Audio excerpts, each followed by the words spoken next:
But it sounded like, obviously, when you lost your father recently, it sounds like you'd reconciled, like you'd built somewhat of a connection. You know, me and my dad, we weren't the closest, but we weren't not close.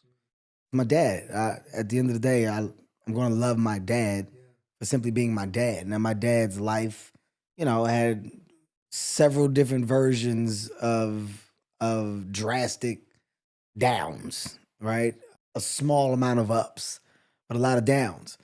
I can easily sit here and ridicule or judge my dad for the mistakes that he made or for his past, but that does nothing. I don't I don't like to focus on problem. I focus on solution. Yes. So with me and my dad in our relationship, it was always one of solution. Like you can't go back and fix the years that you weren't present. There is nothing that we can do about that time. We can have a conversation about it. We can talk about it. And then me and my dad talking, my biggest thing was you don't have to focus on what you can't change.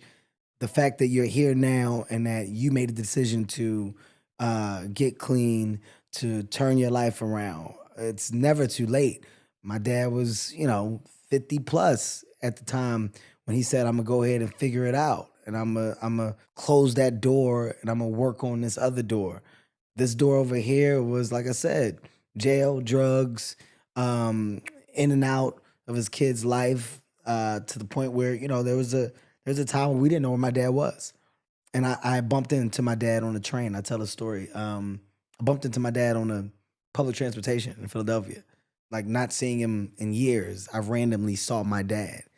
And my dad was so embarrassed he got off the train and ran. But it's like that's where Wow. that world and that relationship was. And what I do very well, I don't hold on to grudges or gripes. It takes too much time, it takes too much energy. Things will work themselves out. They never not have. It'll always work itself out. I mean, my dad worked it out, right? Like, it's about the grandkids. And our relationship got better as he embraced the opportunity to be a great grandpa. And seeing him try to do that right was his way of saying, I wish I could have done this right for you.